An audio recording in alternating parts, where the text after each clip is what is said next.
আজ আমি বানাবো এঁচোড় চিংড়ি। চলো তোমরা রেসিপিটা দেখতে থাকো।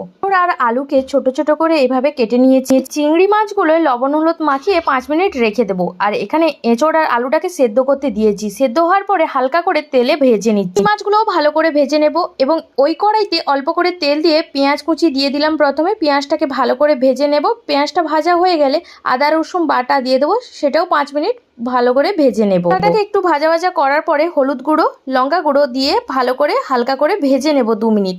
তারপরে টমেটো কুচি, কাঁচা লঙ্কা কুচি এবং 1 চামচ ধনে গুঁড়ো দিয়ে আরও 10 মিনিট মশলাটাকে কষিয়ে নেব। কষানো হয়ে গেলে এঁচোড় এবং আলুটা ভাজাটা দিয়ে দেব। এই রান্নায় যত বেশি কষানো হবে, মানে মশলাটা পাক করা হবে, তত বেশি টেস্টি হবে। তারপরে চিংড়ি মাছগুলো দিয়ে জল দিয়ে পরিমাণ মতো গরম মশলা দিয়ে নামিয়ে নিলে রেডি এঁচোড় চিংড়ি। আর দেখতেই পাচ্ছ কতটা নরম হয়েছে। তোমরা চাইলে একবার বাড়িতে এই রেসিপিটা ট্রাই করতে পারো।